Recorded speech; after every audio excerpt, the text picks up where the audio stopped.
Hey, it's another video from Mr. Mitchell. Today we're going to talk about some map basics. Maps are an important tool, but before aerial and satellite photography, measuring and recording the features of the Earth's surface through something like surveying was the basis of pretty much all maps. And as a result, you had some inaccuracies, especially in larger maps where there's more human error and piecing together of information. But here in the 21st century, we have it a little bit more down pat. The things I want to talk about today are some map basic terms especially, and I'll show you some details from those terms. First thing I want to talk about are these latitude and longitude lines. Longitude lines you might can remember because they appear longer than the other lines. We have flat lines which don't appear as long, but all these lines that go from North Pole to South Pole, well, they appear to be longer. And see if I can draw straight one of those lines. This is a line of longitude. It goes from the North Pole to the South Pole, and they go all the way around the Earth. Now, this particular line that I have drawn is going to be 0 degrees. And you can measure anywhere on Earth how far west you are of this line or how far east you are of this line. And you can measure it in the latitude. But anyway, what we have here is in Georgia, right here, we are 83 degrees west latitude, west longitude, I should say. So we can measure exactly where we are. The next line I want to talk about are latitude lines. The way you might can remember latitude lines is through the word flat. Lat, flat. The latitude lines are the flat lines on the map. And going over here, let me draw this poorly drawn line of latitude. But anyway, this line of latitude is 0 degrees, and you can measure anywhere on the Earth from 0 degrees north up to 90 degrees, and from 0 degrees south to the South Pole down to 90 degrees. Now, in longitude, if you go all the way around, it's 180 degrees. But in latitude, if you go all the way to the North Pole or all the way to the South Pole, it's just 90 degrees. So we will not be 83 degrees latitude. In latitude, we're going to be, looks like 32 degrees. 32 degrees north latitude. So if we were to take our coordinates, we would be 32 degrees north latitude here in Georgia and 83 degrees west longitude. And that is the only place on Earth that would have those particular coordinates. Now, I do need to tell you what the prime meridian is and what the equator is. The prime meridian is this line here that is 0 degrees longitude, and the equator is this line here that is 0 degrees latitude. Now, for numbers 5 through 7, I happen to have on other pages, so just kind of bear with me as I get to the other page here. Hey, Dad, I remember the longitude and latitude is, the latitude is like a ladder. It's like you're climbing up a ladder. My son was just pointing out that the latitude is like climbing up a ladder. That's a pretty good way to remember it there. Well, anyway, let's talk a little bit about hemispheres. We have 4 different hemispheres above the equator. Let me have the lines here. I'll go blue this time. Above the equator is the northern hemisphere, and we in Georgia are in the northern hemisphere. Below the equator would be in the southern hemisphere. And you probably can figure out that west of the prime meridian is the western hemisphere. We in Georgia are in the western hemisphere. And east of the prime meridian would be in the eastern hemisphere. So you could say that there are 4 hemispheres. And I mean, hemispheres, the term for half a globe. Let's talk about projection. Projection is a way of showing the curved surface of the Earth on a flat map. Now, Flat maps are easier to look at in textbooks and in just maps that you would need to see, but a flat map of the Earth cannot show sizes and shapes and directions with total accuracy.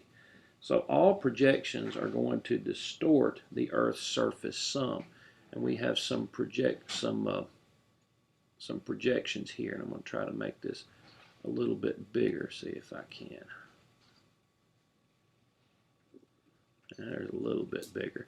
And they all have different kinds of names to the projection that I'm not going to have you know, but you can see some projections like this one right here. I'll get my pen right. This one right here just overly distorts how big Antarctica is. Look how big Antarctica is compared to this one.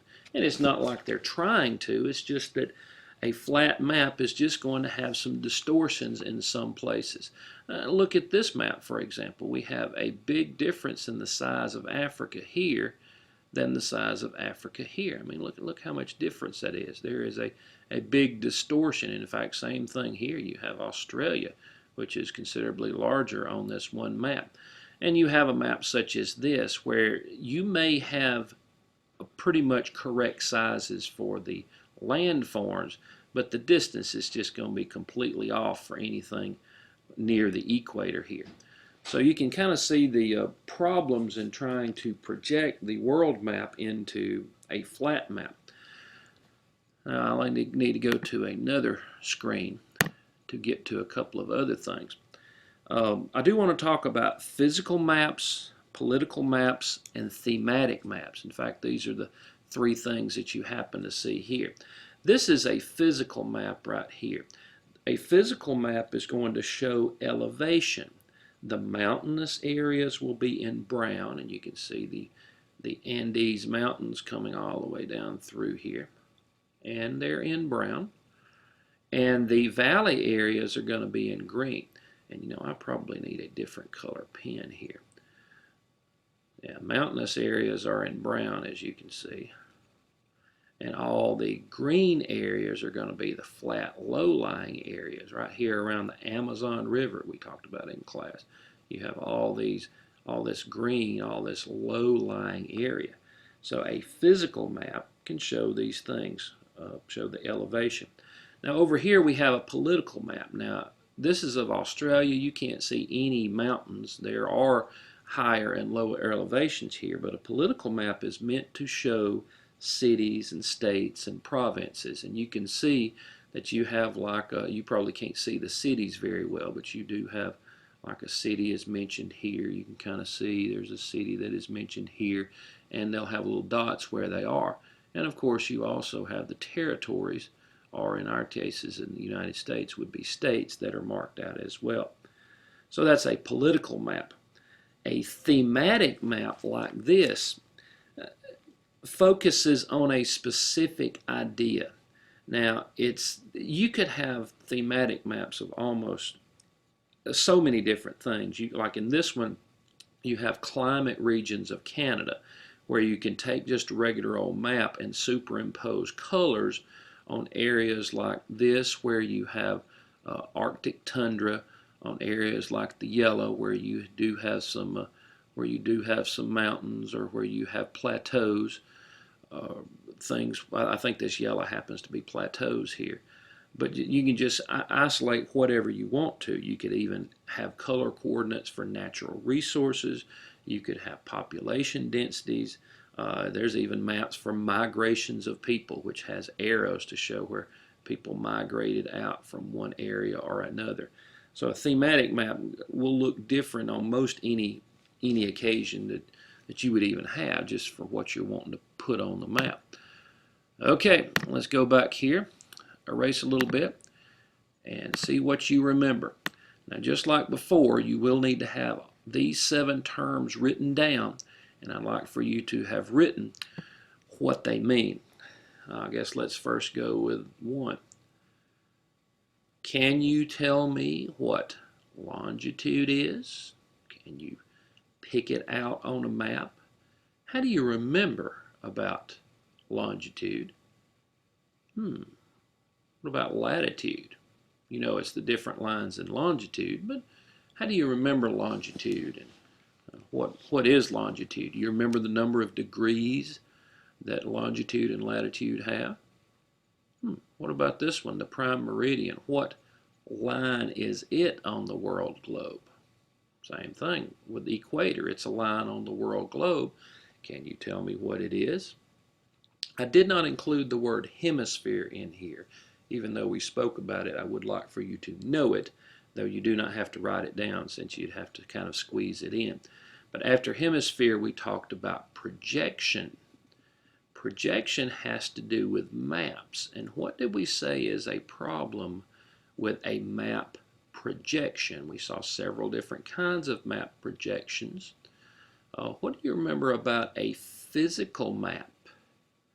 What does a physical map show particularly well? And finally, what can you tell me about a political map? A political map shows certain things very well. Well, I hope you've learned a little bit about the map basics.